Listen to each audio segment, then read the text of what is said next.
Bonjour à tous et bienvenue dans ce tout nouveau numéro d'une cover avant Noël. Et avant de commencer, merci à Mister No pour son invite.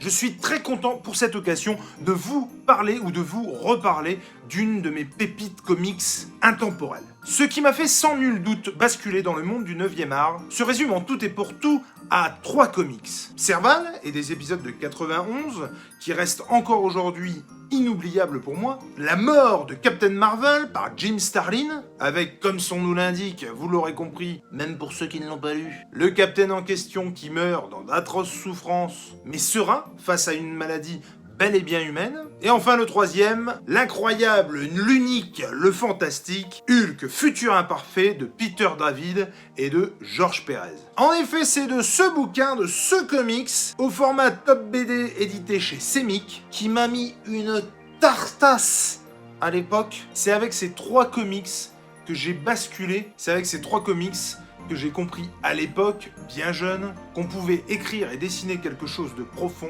et laisser une trace indélébile dans le monde de l'art et de la pop culture. Une cover qui a bien un nom, mais dont je ne m'en souviens plus du tout, qui se suit de l'avant à l'arrière du bouquin, où l'on peut voir Hulk, Bruce Banner, et le même Bruce Banner sous les traits de Maestro, dans un monde post-apocalyptique où, autant vous le dire tout de suite, c'est ce mec qui fait la loi. Une histoire où Hulk fait face au plus grand de ses ennemis, lui-même. Bruce Banner peut voir de ses yeux, en voyageant dans le futur, que malgré l'équilibre qu'il a trouvé avec son alter ego, tout peut partir en cacahuète, et pas qu'à moitié. Bref, c'est la mouille, c'est la merde, on le recrute, on l'amène dans le futur. Mais voilà, le Hulk a bien grandi, il a bien vieilli, et il aura bien du mal à affronter son futur lui. Il va même se prendre dérouillé sur dérouillé. Quant à celui du futur, problème, est-ce qu'il ne se tuerait pas lui-même en tuant ce jeune freluquet de géant vert qui vient lui chercher des noises? Encore une fois, je me suis pris une sérieuse claque, je ne m'y attendais pas à l'époque. Mes lectures, relectures récentes et moins récentes me confirment que c'est culte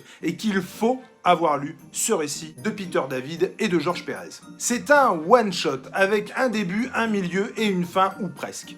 Le récit est ouf, les dessins sont dingos, un George Pérez au mieux de sa forme, redoublant d'inventivité, d'ingéniosité, de créativité, mais également de minutie, parce que autant vous dire que les pages du père Pérez, elles sont détaillées. Bref, si je dois vous recommander des covers et donc des récits, c'est des 3 comics que je viens de vous citer, et en particulier celui-ci, qui est et restera imprimé dans ma rétine et ma mémoire à vie. J'espère que vous aurez pris autant de plaisir à regarder cette chronique que moi à la faire, et qu'il s'agisse de Serval, de la mort du Captain Marvel ou du Hulk imparfait, l'important c'est de lire.